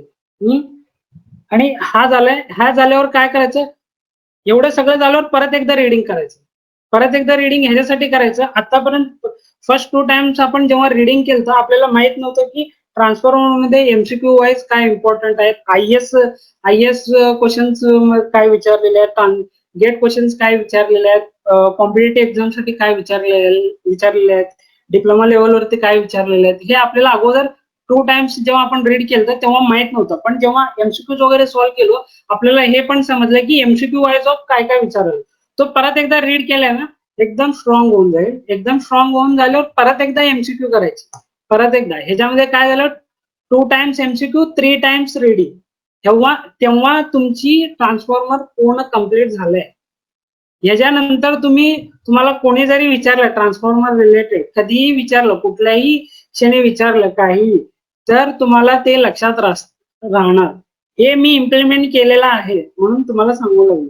हे मी खुद इम्प्लिमेंट करून याचा सक्सेस मी केलेला आहे. ह्याचं तुम्हाला सांगतो कुठं सक्सेस झालं. तर ह्याच्यानंतर आपल्याला काय करायचं, शॉर्ट नोट्स काढायचे. शॉर्ट नोट्स याच एवढं स्ट्रॉंग झालं ना आपल्याला, ऍक्च्युली एक टॉपिक जो आहे ना आपला फुल्ली स्ट्रॉंग झालेला आहे ना, तेव्हा आपण त्याच्या रिलेटेड एक शॉर्ट नोट्स काढायचे. शॉर्ट नोट्स जर माझा ट्रान्सफॉर्मर जे आहे ना तो 100 पेजेसचा असेल तर त्याला आपण रिड्यूस करून 5 to 6 पेजेसला आणायचे. 5 to 6 पेजेसला आणून ते शॉर्ट नोट्स करायचे. त्यात मेनली फॉर्म्युलाज वगैरे काय आहेत, युनिट्स वगैरे कशाचे काय आहेत, आणि मेनली इम्पॉर्टंट फॅक्टर्स काय आहेत, त्याच्यात काय काय एमसीक्यूचे स्टेटमेंट्स काय, transforming the power frequency device, secondary and primary have same power, voltage up and down, step up step down, जे काय असतील त्याचे फॉर्म्युलेज वगैरे असतात जे इम्पॉर्टंट आहेत ना, ते सगळे आपण त्यात हे करायचे. सो हा मेनली प्लॅन झाला आपलं की ह्याच्याने काय होतंय, मी एनटीपीसी मध्ये सिलेक्शन झालं. एनटीपीसी मध्ये सिलेक्शन होताना माझं 6 मंथ्स, मी before GATE exam 2.5 months study केलं, सगळे अदर सब्जेक्ट जे सगळे स्टडी केलतो. त्यानंतर गेट एक्झाम दिलतो. जेव्हा गेट एक्झाम देत होतो 2016 मध्ये, तेव्हा 1.5 मंथ्स जे मशीन आणि पॉवर सिस्टीम जे होते ते अजून माझे कव्हर झाले नव्हते. आफ्टर गेट एक्झाम मी ते कव्हर केलंय. त्यानंतर मी एनटीपीसी एक्झाम दिलो, त्यामध्ये सिलेक्शन झालंय. सिलेक्शन झाल्यानंतर काय झालं, ऑलमोस्ट 8 मंथ्स झाले मला. एनटीपीसी मध्ये लागल्यावर एकदम माणूस रिलॅक्स होतो, जाऊ दे आता आपलं सिलेक्शन झालंय. मग आमचं ट्रेनिंग वगैरे होतं इथं सोलापूरला वगैरे, 3 मंथचं ट्रेनिंग होतं डिफरंट ट्रेनिंग पिरियड मध्ये वगैरे. मग आपण थोडा रिलॅक्स झालो. नंतर माझी पोस्टिंग कुडगी म्हणून आहे विजापूरच्या पुढे 35 किलोमीटर्स, तिथं होती पोस्टिंग. तर न्यू प्लेस आहे तिथं, परत आपल्याला थोडं तिथे 1-2 मंथ झालं. असे टोटल 8 मंथ्स झाल्यावर ना, तोपर्यंत माझं काहीच सिलेक्शन वगैरे म्हणजे स्टडी वगैरे काहीच केलं नव्हतं. त्यानंतर 8 मंथ्स नंतर ट्रान्सफरची हे निघाली की री एक्झाम घेणार आहे ट्रान्सफर वाले म्हणून कळालं. तेव्हा माझ्याकडे प्रिपरेशनसाठी 1.5 मंथ एवढंच होतं फक्त. त्यावेळी मी काय केलंय, 1.5 मंथ असताना की मी 7 मंथ्स अगोदर जे स्टडी केलेलं होतं ते मला आता लगेच, त्यावेळी ह्या इंटेन्सिटीने स्टडी केलेलं असल्यामुळं त्यावेळी मला जास्त एफर्ट टाकायची गरज लागली नाही. आणि ट्रान्सफरच्या एक्झामसाठी जेन्युअनली मी सांगायचं म्हणलं तर मी परत रीड केलेलं नाहीये. ट्रान्सफरचा एक्झाम जे आता मी क्लिअर केलेलं आहे ना, 7 मंथ्स माझं काही स्टडी नव्हतं. त्यानंतर मी रीड केलेलं नाहीये. डायरेक्ट एमसीक्यू जे होते ते मी सगळे, कारण 1.5 मध्ये माझी शिफ्ट ड्युटी करायची होती. शिफ्ट ड्युटी करून ते मला स्टडी करायचं म्हणलं ना तेवढं पॉसिबल नव्हतं शिफ्ट, कारण त्यात नाईट शिफ्ट पण होते. नाईट शिफ्ट करून आल्यावर आपल्याला म्हणजे नॉर्मली झोप वगैरे येत असते, तर तो पॉसिबल नव्हता. त्यामुळं काय ना, त्यावेळी परत सगळे रीड करून एक्झाम क्रॅक करायचं हा पॉसिबल नाही. त्यामुळे नुसतं ऑब्जेक्टिव्ह केलं, पण जे 7 मंथ्स अगोदर या इंटेन्सिटीने जे केलेलं आहे ना, तो मला फायदा झाला. ओके, हे सगळे तुम्हाला कोणाला जर इम्प्लिमेंट करायचं असेल तर करू शकता. पुढे आपण जाणार आहे की आता आपण ह्या करिअर करण्यासाठी, करिअर डेव्हलपमेंट मध्ये आपल्याला ऑब्स्टॅकल्स काय आहेत हे मेन इम्पॉर्टंट. एवढे सगळे करायचे आहेत आपल्याला, की करिअर चांगलं ब्राईट करायचं आहे हे सगळं आपल्याला माहित आहे. पण ह्याला ऑब्स्टॅकल्स मेन काय काय हे आपण विचार करू. मेन ह्याला ऑब्स्टॅकल्स आपल्याला काय आहे की आपण value of time in a life, म्हणजे टाइमची आपण कधी कदर करत नाही. टाइमचा इम्पॉर्टन्स काय आपल्याला मेनली आतापर्यंत मुलांना कळालेच नाही. मेन आपल्याला ना अगोदर ग्रेट लीडर्स वगैरे सगळे ऑलवेज हेच सांगत असते, utilise the time, utilise the time, utilise the time, don't waste the single moment म्हणून सांगत असते. आणि मोठमोठे जे लोक आहेत किंवा जे आपण रोल मॉडेल्स आहेत त्यांना नॉर्मली कधी ते राग वगैरे अँग्री वगैरे होत नसतात, पण त्यांनी पण कधी त्यांना अँग्री वगैरे जर झाले तर कधी होणार म्हणजे ते की जो टाइम युटिलाइज करत नसेल तर त्याच्यावर होते. सो टाइम हा फार इम्पॉर्टंट आहे, युटिलाइज करा. आणि ह्या टाइम युटिलाइज न करण्यासाठी आपल्याला 3 ऑब्स्टॅकल येतात मेनली, की attraction towards unnecessary things. Attraction towards unnecessary thing म्हणजे आज याने डिसाईड करताय की मी आज एवढे 1-2 आवर स्टडी करतो, 1 आवर स्टडी करतो म्हणून आज डिसाईड करणार आहे. तेव्हा डिसाईड केलंय टीव्हीवरती एक मॅच लागली, T20 मॅच लागलाय, IPL मॅच लागलाय, नाहीतर कुठलं तरी याला आवडणारं मूवी वगैरे लागली, आणि कुठलं तरी एक त्याला आवडणारा एक हिरो असतंय, त्याचं काहीतरी इंटरव्ह्यू वगैरे टीव्हीवरती चालू असतं. तो काय करताय आता, हे स्टडी इथंच राहू दे, तेवढे एक बघू. आणि घरातले आई वगैरे विचारले, अरे काय रे अभ्यास न करता टीव्ही बघायला, एकच ओव्हर बघतो. आई म्हणतो 1 ओव्हर बघतो म्हणून 50 ओव्हर बघताय का गेलं 3. असं म्हणजे एक दिवशी केल्यावर काय प्रॉब्लेम नाही एका दिवशी, पण हा डेली आपण जे आपण डिसाईड केलेलं आहे ते डिसाईड केलेलं न करता जे आपण नाही डिसाईड केलेलं होतं, जे आपण फॅक्टर मध्ये कन्सिडर केलेलंच नाहीये जेव्हा आपण प्लॅनिंग करताना की हे ऑब्स्टॅकल्स येतात, हे कन्सिडर केलेलंच नाहीये, त्याकडे आपण त्यांना टाइम देतो. तेव्हाच काय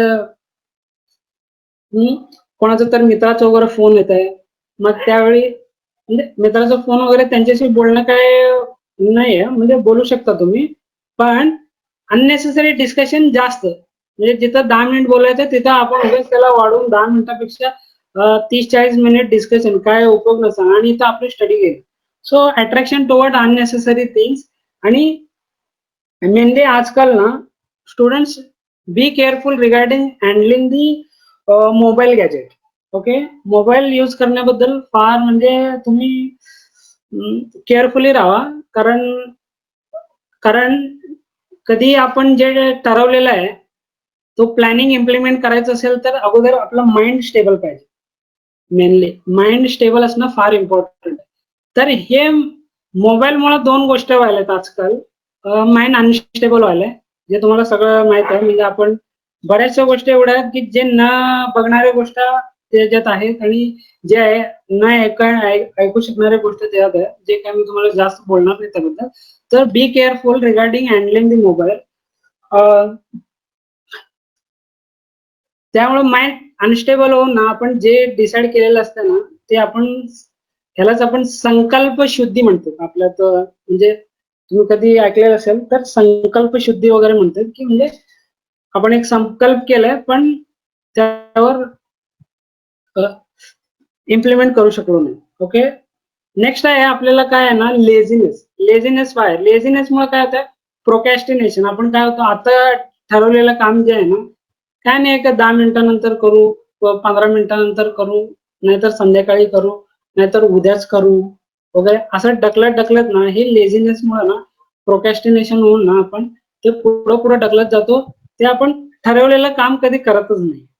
आणि हे सगळे म्हणजे लेझीनेस वगैरे ना, हे सगळे आणि अननेसेसरी डिस्कशन. व आपल्याला काय टाइमपास होऊ नये, तर काहीतरी टाइमपास नाही होईना म्हणून दुसरा कुठल्या तर मित्राकडे जाणार. आपले ऍक्च्युली मेन ना जो फ्रेंड सर्कल आपण बिल्ड करतो ना हा फार इम्पॉर्टंट होती.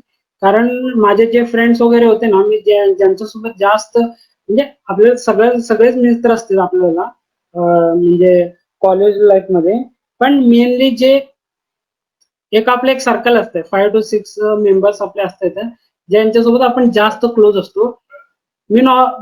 मला जे भेटलेले ते 5 to क्लोज जे फ्रेंड्स होते ना हे नॉर्मली सगळे चांगले फ्रेंड्स होते. चांगले ते स्वतः त्यांना बी सब्जेक्ट बद्दल इंटरेस्ट होतं, स्टडी करण्याबद्दल इंटरेस्ट होतं सगळ्या म्हणजे त्यामुळे ना त्या पॉइंट ऑफ व्ह्यू ना मला म्हणजे फ्रेंड्स वगैरे ते बेनिफिट झाला फ्रेंड्समुळे पण फार. सो काय अननेसेसरी डिस्कशन आजकाल म्हणजे तुम्ही लोक अवॉइड करणंच चांगलं गोष्ट आहे. नाहीतर काय होतं आपण जे ठरवलेलं लेवल आहे त्यावेळेला रीच करू शकत नाही. कारण जेव्हा 100 स्टुडंट्स क्लासमध्ये असते टीचर सगळ्यांना येऊन एकासारखं शिकवते की एकाला ऐकू यावं, दुसऱ्याला ऐकू येऊ नये, एकालाच कळावं या कन्सेप्ट दुसऱ्याला कळू नये, ह्या पद्धतीने कधीच टीचर शिकवत नाही. पण त्याच्यात एक कॅप्चर चांगलं करतो, एक कॅप्चर चांगलं करत नाही. सो हे डिफरन्स काय आहे आपला ऍटिट्यूड डिफरन्स आहे. ऍटिट्यूड टुवर्ड्स दॅट पॉइंट म्हणजे त्या गोष्टीकडे आपल्याला बघण्याचा ऍटिट्यूड जे आहे ना ते थोडं चुकतंय. ते तुम्ही थोडं त्या गोष्टीकडे लक्ष देऊन फ्युचरमध्ये जर असे नाही केलं तर 3-4 इयर्स तुमच्या करिअरचे ना असेच वेस्ट जातील. नाही कारण चांगले जॉब्स हुडकण्यात, स्विच ओव्हर करण्यात, हे कंपनी नाही ते कंपनी, ते कंपनी नाही हे कंपनी, असं स्विच ओव्हर करण्यामध्ये ना ऑलमोस्ट 3 to 4 इयर्स 5 इयर्स काही लोकांना तर म्हणजे 5 इयर्स पर्यंत म्हणजे आपल्याला थोडं एक स्टेबल करिअर येण्यासाठी आपल्याला 5 इयर्स थोडं हे करावं लागतं, सहन करावं लागतं. त्यासाठी ना थोडं याबद्दल थोडं सगळ्यांनी केअरफुली करिअर मध्ये सिरियसनेस घ्या.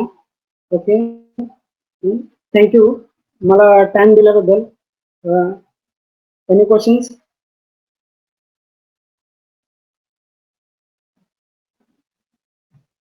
Thank you, Naresh.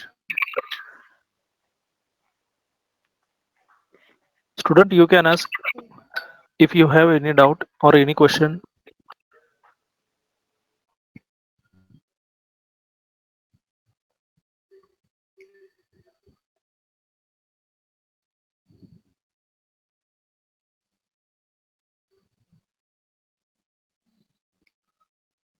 If anybody is having any question, they can raise the question.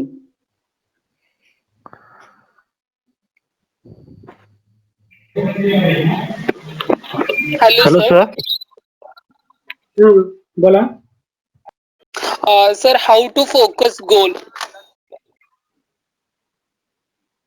How to focus goal म्हणजे तेच मी म्हणलं दोन इम्पॉर्टंट थिंग्स आहेत की अननेसेसरी थिंग्स कडे अट्रॅक्ट नाही होणं आणि जे आपण डिसाईड केलेलं आहे ना त्याकडे आपला मेन फोकस ठेवणं. ह्यासाठी माइंड कंट्रोल गरज आहे. माइंड कंट्रोल जे माइंडवर आपल्याला कंट्रोल करायचं आहे. जर माइंड कंट्रोल साठी करण्यासाठी मेनली इम्पॉर्टंट काय आहे ना आपण जे बघतो आणि जे ऐकतो, whatever we listen, whatever we see, त्याच्यावरनं आपलं माइंड कंट्रोल त्याच्यावरनं आपलं माइंड कंट्रोल आहे का काय ते डिसाइड होतं. कारण तिथं अनस्टेबल होतं आपली माइंड. जर आपण नको ते बघू लागलो, नको ते आपण काय ऐकू लागलो तेव्हा माइंड आपली अनस्टेबल राहते आणि अननेसेसरी थिंग्स कडे आपण जास्त व्हॅल्यू देत जातो आणि आपलं डिसाइडेड थिंग्स. त्यामुळे ना माइंड कंट्रोलच इम्पॉर्टंट आहे. तेच मेन फोकस गोलला फोकस करण्यासाठी जे आहे ना ते माइंड कंट्रोलच इम्पॉर्टंट आहे. म्हणून आपल्याकडे ऑलरेडी समर्थ रामदास स्वामी वगैरे सांगतो मना सज्जन भक्ती पंथीची जावे, ते सगळे ना मनाला बोललेले. त्यासाठी ना आपण काय करायचंय की mind control we can focus to the. आपण तिला किंमत द्यावंच लागते.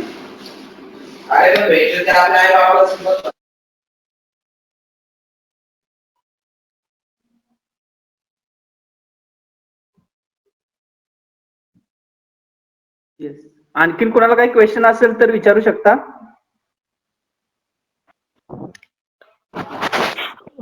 Good evening, sir. Hello, Naresh. हा ओके प्लीज. बोला.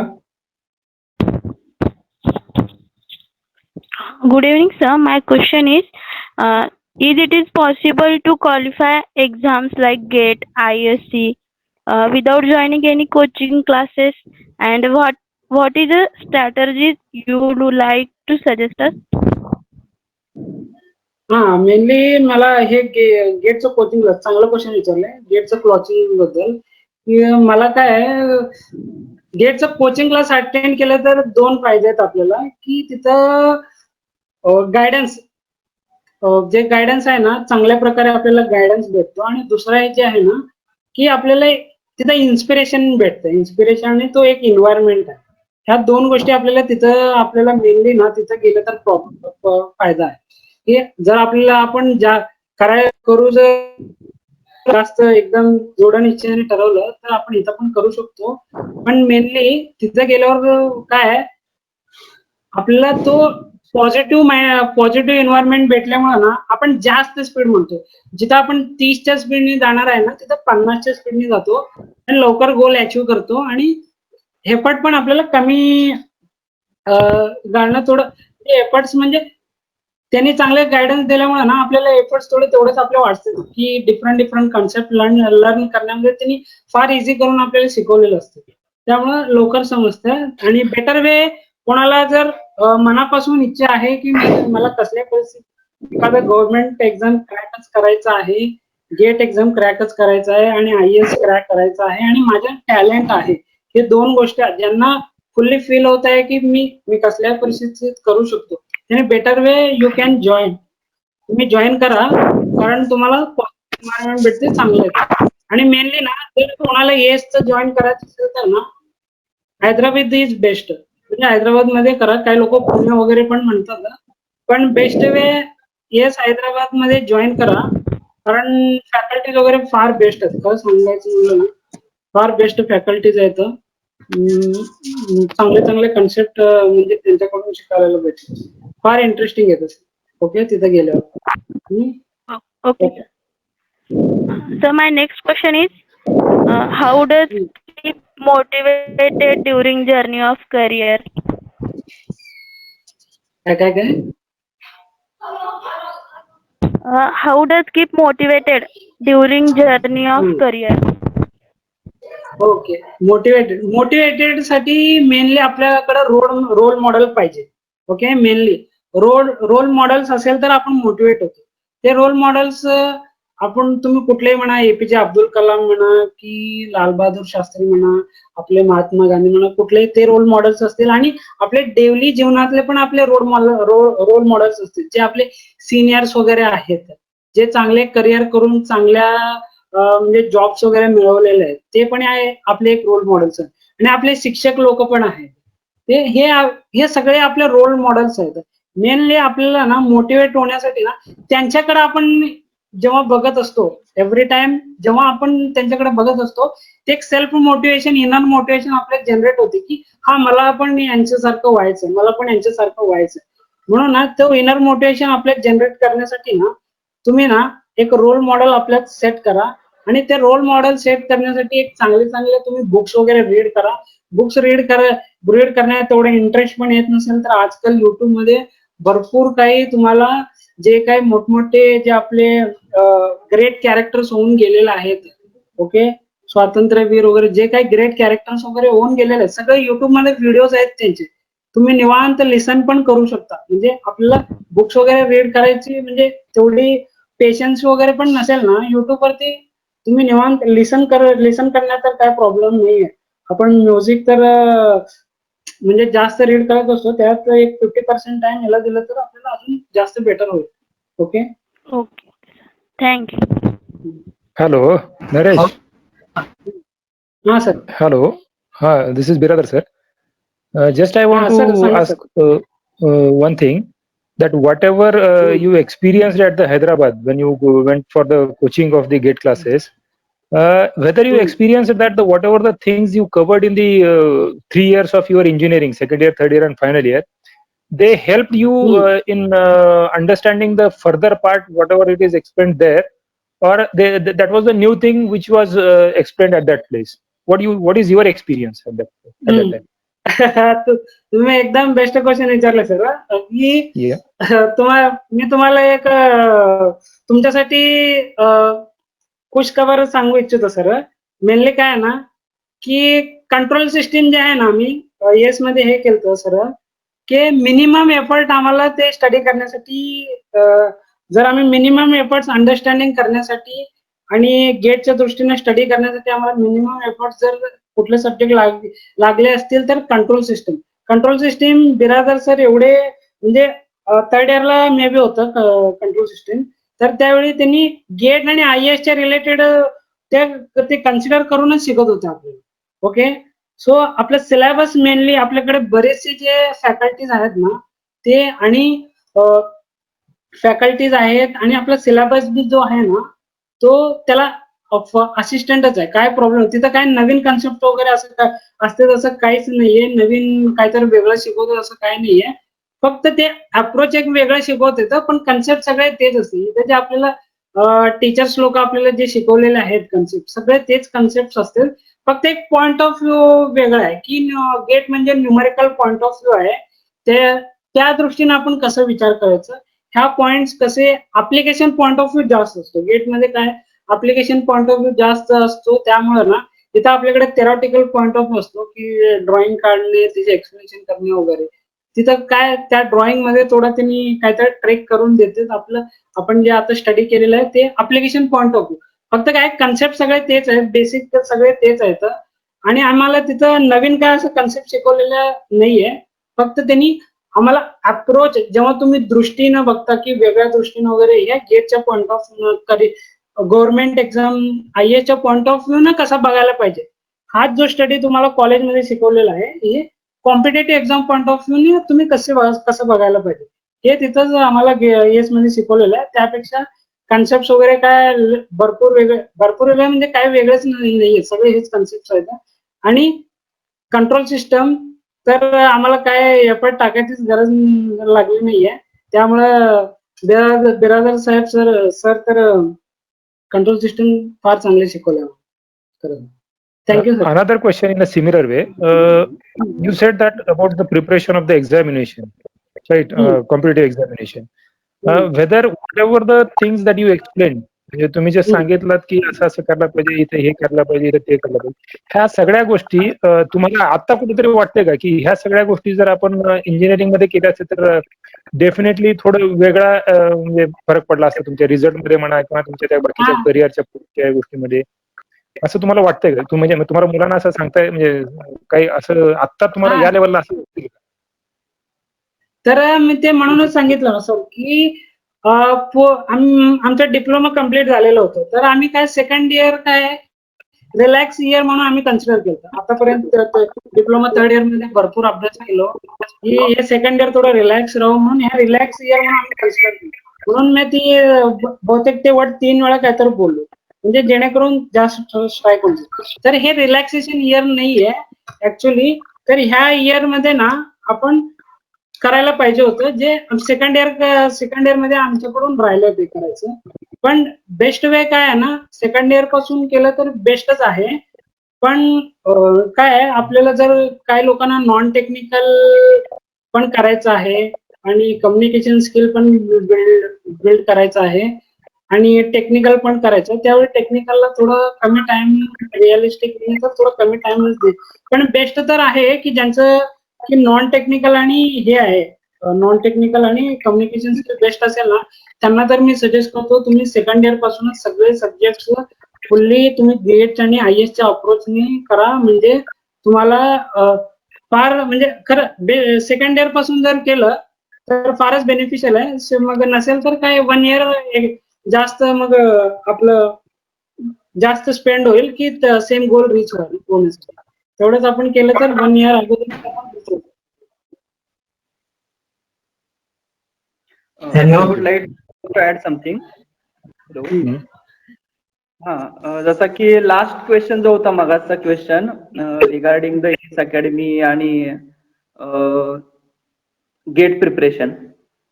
असं कधीच नसतं की तुम्ही एखादी अकॅडमी लावलात आणि बाय डिफॉल्ट तुम्ही समजा 0 प्रिपरेशन त्या अकॅडमीला गेलात आणि ते जे काही शिकवतील आणि त्याच्यावरून तुम्ही 100% क्वालिफाय व्हाल किंवा चांगला स्कोर येईल किंवा चांगला रँक येईल असं कधीच नसतं.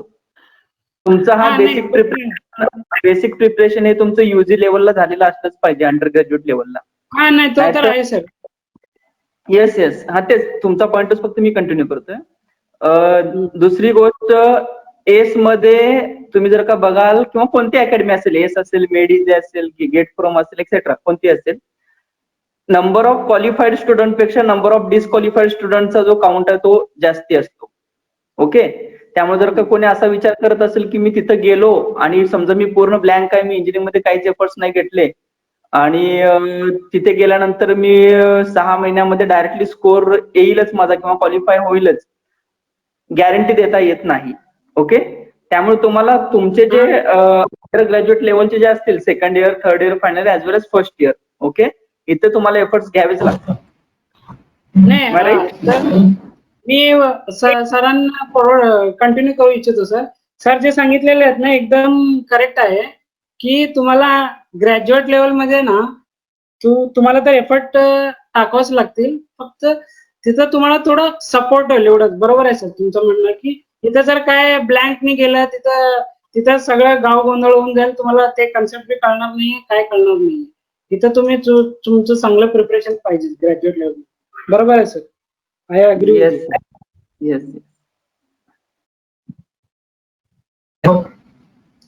हॅलो, टेक्निकल जॉब मध्ये टेक्निकल स्किल कोणकोणते लागतात?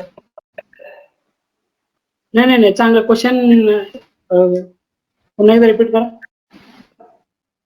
नॉन टेक्निकल जर जॉब मिळाला, म्हणजे समजा कुठे गव्हर्नमेंट जॉब मध्ये मिळायला लागला की आपलं MSCB वगैरे त्या मध्ये मिळाला जॉब, तेव्हा टेक्निकलचे स्किल्स कोणकोणते लागतात? म्हणजे आता लँग्वेजेस कोणकोणते लागणार, म्हणजे या स्किल असायला पाहिजे, C++ वगैरे असं? डिस्कॉमच्या वगैरे MSc DCL का? हा, तिथं कुठे जॉब मिळाला तर असे लँग्वेजेस वगैरे कोणकोणते म्हणजे आम्हाला माहितच नाही. ऍप्टिट्यूड आणि रिझनिंग जे आहे ना, ऍप्टिट्यूड अँड रिझनिंग ना, ते 2 इम्पॉर्टंट आहेत. बाकीचे C लँग्वेज, C++ यांची काय गरज नाहीये. ऍप्टिट्यूड अँड रिझनिंग जास्त इम्पॉर्टंट आहेत, की म्हणजे डिस्कॉमचे वगैरे, इव्हन आमचे ट्रान्सकोचे एक्झाम वगैरे करायचं असेल ना, ऍप्टिट्यूड रिझनिंग हे 2 इम्पॉर्टंट आहेत. त्याच्यासोबत टेक्निकल हा नॉर्मली ऑलमोस्ट 2/3 मार्कासाठी असतो, 110 मार्कासाठी, आणि नॉन टेक्निकल 40 मार्कासाठी असतो. सो असं त्यामध्ये नॉर्मली हे असतं आपलं ऍप्टिट्यूड अँड रिझनिंग दोन्ही. नाही, कम्प्युटरचा यूज किती त्याच्यामध्ये विचारतो, म्हणजे लँग्वेजेस वगैरे शिकण्याची गरज आहे का त्याच्यासाठी? नाही, MSc TCL आणि MSc DCL साठी कुठलं लँग्वेज शिकायची गरज नाहीये, पण मराठी हे पाहिजे ते तर तुम्हाला येतच, त्यामुळे काय प्रॉब्लेम नाहीये. कुठला C++ असं काय शिकायची गरज नाहीये.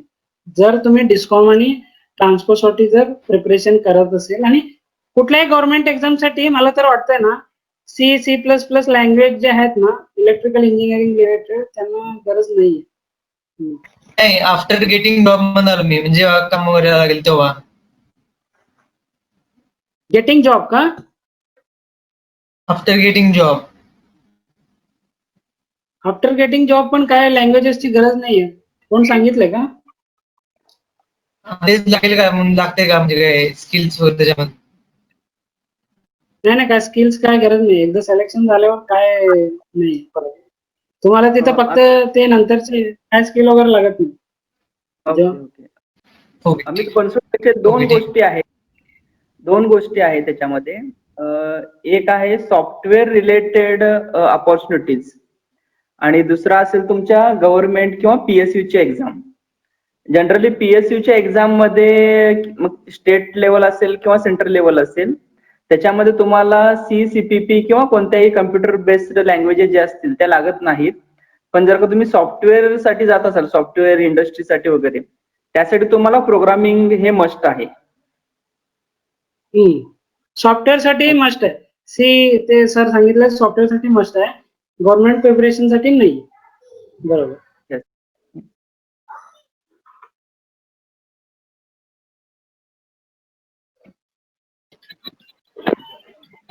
हॅलो नरेश. Hello sir. हा सर बोला. Hello sir. तुम्ही 3 PSU एक्झाम दिला, NTPC, MSDCL आणि MSTCL. तर ह्या तिन्ही एक्झाम मध्ये जे क्वेश्चन विचारतात त्यामध्ये तुमचा काय एक्सपिरियन्स आहे, म्हणजे कोणत्यामध्ये कसे असतात, कोणत्या एक्झाम मध्ये कसे असतात त्याबद्दल? हा तर काय ना, मेनली ही मशीन पॉवर सिस्टीम वर जास्त वेटेज असते, एक गोष्ट आहे.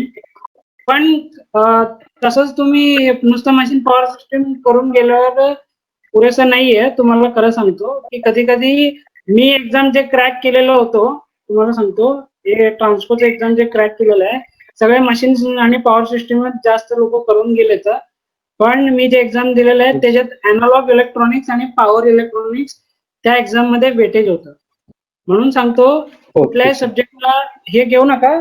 पण नॉर्मली जास्त विचारते मशीन पॉवर सिस्टीम. म्हणजे काय, मशीन पॉवर सिस्टीमला जास्त वेटेज द्या याचं कारण असं आहे की कुठलाही सब्जेक्ट भले एखादी राहिली असेल की तुमच्याकडे टाइम नव्हतं तर चालेल, पण मशीन पॉवर तो टॉपिक मशीन पॉवर सिस्टीम मधला नसून, म्हणजे मशीन पॉवर सिस्टीम टॉपिक म्हणजे तुम्ही ठेवू शकत नाही जर तुम्हाला कुठलं प्रिपरेशन करायचं वगैरे असेल. पण शक्यतो माझं सजेशन सगळ्यांना आहे की तुम्ही फुल्ली प्रिपेअर करा गव्हर्नमेंट एक्झाम साठी, कुठल्या एक्झाम साठी, आणि सगळे टॉपिक्स करून जावा आणि कुठल्याही सब्जेक्ट वर वेटेज विचारू शकतात. आणि माझ्या एका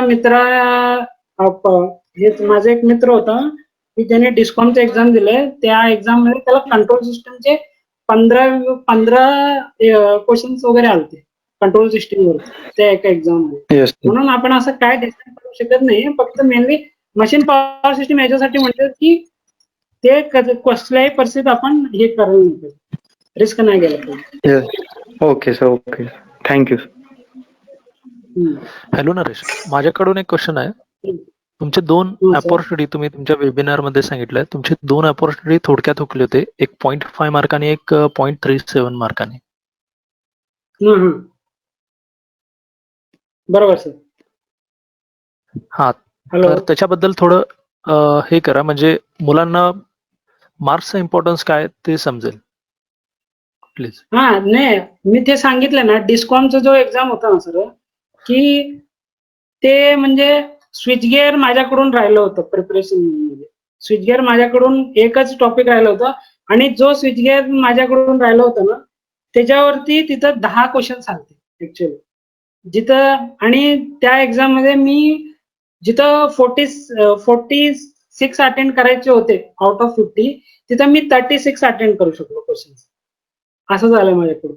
36 अटेंड केल्यामुळं काय झालं, एवढं हे झाल्यामुळे ना की माझं 0.5 मार्काने हे होऊन लॅग होऊन ना ते माझं वेटिंग लिस्ट मध्ये आलं डिस्कॉमचं. ते आता तो 1 इयर नंतर क्लिअर झालाय, पण ते तेव्हा मी NTPC मध्ये होतो म्हणून ते ऑफर त्यांचं रिजेक्ट केलं. म्हणजे मार्क्स फार इम्पॉर्टंट आहे. तुम्ही फार सिरियसली घेऊन स्टडी करा. एकेका मार्कासाठी 0.5 मार्कासाठी तुम्हाला म्हणजे सिलेक्शन मधून बाहेर पडल्यानंतर आयुष्यभर तुम्ही परत ते ऑपॉर्च्युनिटी गेला ना, तुम्ही कधीच परत त्या पॉइंटला रीच होणं म्हणजे ना फार कष्ट आहे. कारण कधी परत ती ऑपॉर्च्युनिटी येते, कधी आपण ते ग्रॅब करणार, त्यावेळी ग्रॅब करताना परत आपले काय त्यावेळेचे एन्व्हायरमेंट कसे असतील, आपली कंडिशन कशी असेल, आपली मेंटॅलिटी कशी असेल, हे भरपूर गोष्टी आहेत की आत्ता जे कराल तेव्हाच. अभि नाही तो कभी नाही असं जे आपलं मन आहे ना, ते त्या सूत्रावरच तुम्ही सगळेजण हे करा. मार्क्स फार इम्पॉर्टंट आहेत. आणि सगळ्यात जास्त मला हे झालंय म्हणजे थोडं पेनफुल ह्याच्यात वाटलंय NPCL की न्यूक्लिअर पॉवर कॉर्पोरेशन मध्ये काय झालं, मी ऑलमोस्ट सगळे 100 क्वेश्चन्स होते. 100 क्वेश्चन्स पैकी ना ऑलमोस्ट मी 60 वगैरे 65 सॉल्व्ह केलतो. 65 सॉल्व्ह केलो. मग नंतर 10 क्वेश्चन्स वगैरे होते जे काय मला सॉल्व्ह करायची तेवढी गरज नव्हती, जे माझे म्हणजे मी डाऊटफुल होतो, तरी पण ते मी रिस्क घेतलो. ते रिस्क घेतल्यामुळे त्यांचे काय झालं, 10चे 10 चुकले, 10 मध्ये 9 चुकले, 10 मध्ये 9 चुकले. आणि ते काय झालं, त्यांच्या निगेटिव्ह मुळे ना मी 0.33 ने गेलो. त्याची इंटरव्ह्यू माझ्याकडून हुकली. तर त्यामुळे काय ना एक्झाम फार एक प्रिपरेशन एक फार सिरियसली करा आणि ते त्याचं इम्प्लिमेंटेशन वगैरे आणि जे काय आहे ना प्रिपरेशन वरतीच आहे. प्रिपरेशन फारच सिरियसली करा. मार्क्स फार इम्पॉर्टंट आहे. एकेका मार्क तुम्हाला कळत नाही हे जेव्हा खरंच तुमच्या हातातून ते जॉब जाते ना फक्त 0.33 0.5 तर त्यावेळेचे जे आपले हे असतात ना वेदना म्हणजे कोणाला सांगू शकत नाही. खरं सांगतो तुम्हाला. आता माझा मित्र 4 इयर्स पासून डिस्कॉमचं एक्झाम करतोय आणि त्याचं आफ्टर 4 इयर्स त्याचा 0.5 मार्काने वेटिंग लिस्ट मध्ये आहे सध्या. सिलेक्ट लिस्ट मधनं बाहेर पडलाय. आता त्याचे पेन आपण म्हणजे हे करू शकत नाही. विचार पण करू शकत नाही. म्हणून सिरियसली घ्या. Thank you sir. Thank you very much. Sir, shall we proceed? Yes, sir. Tushar, do you want to ask anything? Do you want to share something? Sir मला एक डाऊट आहे. आजच्या वेबिनारमध्ये क्लिअर करायचं आहे. ओके. हॅलो. हा तुषार बोला. आजचा नरेशचा जो वेबिनार होता तो फारच त्यामध्ये त्याने पद्धतीने टेक्निकल प्लस नॉन टेक्निकल कसं करायचं वाटतो. Am I right? Sir am I audible? हा येस. नरेशने आज जी मेथोडॉलॉजी सांगितली आहे टेक्निकल स्टडी कसं करायला पाहिजे, रिव्हिजन कोणत्या पद्धतीने करायला पाहिजे आणि कॉलेज लाईफ मध्ये असताना अकॅडमिक्स कसं क्लिअर करायला पाहिजे हे फारच इम्प्रेसिव्ह आहे. आणि त्यासोबतच त्याने नॉन टेक्निकल पण स्टडी कसं करायला पाहिजे ते पण फार उत्तम पद्धतीने सांगितलंय. आणि मला असं वाटतं की जेव्हा स्टुडंट्सला वाटतं की ते लॉस्ट होत आहेत, काय करावं काय त्यांना कळत नाहीये, तर त्यावेळेस त्यांनी नरेशचा हा व्हिडिओ नक्कीच ऐकायला पाहिजे. Yes. Very good. Before that, let me introduce. He is actually Mr. Tushar Mali, who is one of the speaker in this Alumni webinar series. आणि हे आपले पहिल्या बॅचचे अल्युमिना आहेत आणि चांगली गोष्ट आहे ते पण आपले सेशन्स अटेंड करत आहेत. ओके. आणि he has also qualified the GATE examination during his final year only. म्हणजे ज्यावेळेस तो बीईला होते त्यावेळेस त्यांनी एक्झाम क्वालिफाय केलं आहे आणि currently is working in MSc TCL. Okay. Thank you Tushar. Thank you sir मगाशी एक क्वेश्चन विचारला होता. Okay Omkar please. तर कोणत्या टाइप्सचे लँग्वेजेस तुम्हाला लागतील जॉब चालू केल्यानंतर? तर मोस्टली अशा टाइपचे प्रश्न सगळ्याच मुलांमध्ये असतील आय गेस. कारण जेव्हा ते जॉब प्रोफाईल वाचतात जेव्हा आपण पास आउट होऊन सगळीकडे जेव्हा जॉब प्रोफाईल वाचत असतो ते गव्हर्नमेंट जॉब्सचं असू दे किंवा प्रायव्हेट जॉब्सचं असू दे ते प्रोफाईल वाचून आणि त्यांचे रिक्वायरमेंट्स वाचून आपल्या मनात पहिला प्रश्न हा येतो की will I be able to do this job. हे माझ्याकडून होईल का? हे खूप अवघड आहे, हे खूप हाय लेवलचं आहे आणि आपल्याला कॉलेजमध्ये हे नाही शिकवत. तर first thing I would say की तुम्ही कितीही शिकलेला असा म्हणजे तुम्ही कितीही गेट क्रॅक करा किंवा तुम्ही अगदी नॉर्मल मार्क्स घेऊन का पास आउट झालेला असं ना, तुम्ही जेव्हा जॉबवर जाता तेव्हा ते कम्प्लिटली नवीन वर्ल्ड असतं तुमच्यासाठी. तुम्ही जे काय अभ्यास केलाय ते तो बेस असू शकतो पण कधीच तुम्ही जे काय अभ्यास केले ते तुम्ही कामामध्ये करणार नाही.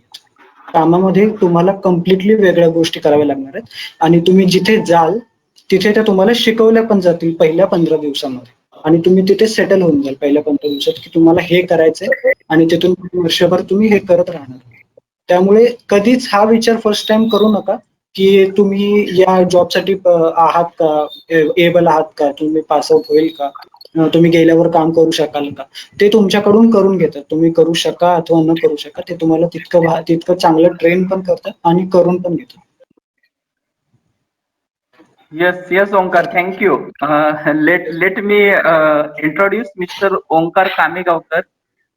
He is also one of the speaker in this Alumni webinar series. Okay, I think he has passed out in the year 2017 most sincere, I can say the most sincere alumni of electrical engineering department. Most silent alumni. Okay. Currently, he is working in the BR Automation company. Okay. Thank you, Omkar. Thank you, sir. Okay. Okay. Sir, So, Rangdan sir. Yes, when I Amit. visited in, sir, when we visited in our trip, there was no different thing that is we observed when it is related to our syllabus. It was same that transformer was designed and was same to our syllabus only. Yes, Okay, Amit. okay. Absolutely right. Okay. Yes. Rangdas sir. I think that You yes, can sir. wind up. Yes. Okay. I think that all questions are over. So very nice, Naresh. You have delivered very informative session for us, and I like your natural language. You are really speaking from bottom of your heart, and thank you for sharing your 6-month plan. Then, Okay. Thank you. Naresh, thanks again for accepting our invitation and spending your valuable time with us. So I send my sincere gratitude to our management, and thanks to our HOD sir to guiding us for conducting such wonderful webinar series. So I thanks to all students for making successful this webinar series. And one announcement for the student: the feedback link is present in chat box.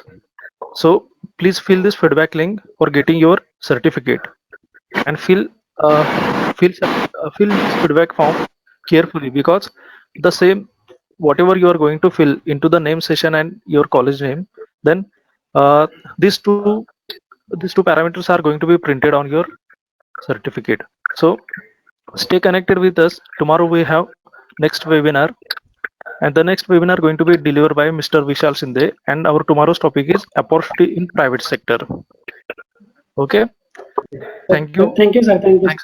I want to thank to the college and HOD sir, Garza sir, for giving me opportunity to express my views. Thank you, sir. Yes, yes. Thank you, Naresh, for your valuable time. Okay. Okay, sir. Thank you. Thank you. Thanks to all of you. Okay, with the permission of our HOD sir, I conclude this today's session. Yes, sir. Thank you, Yes, sir. sir. Thank you very much.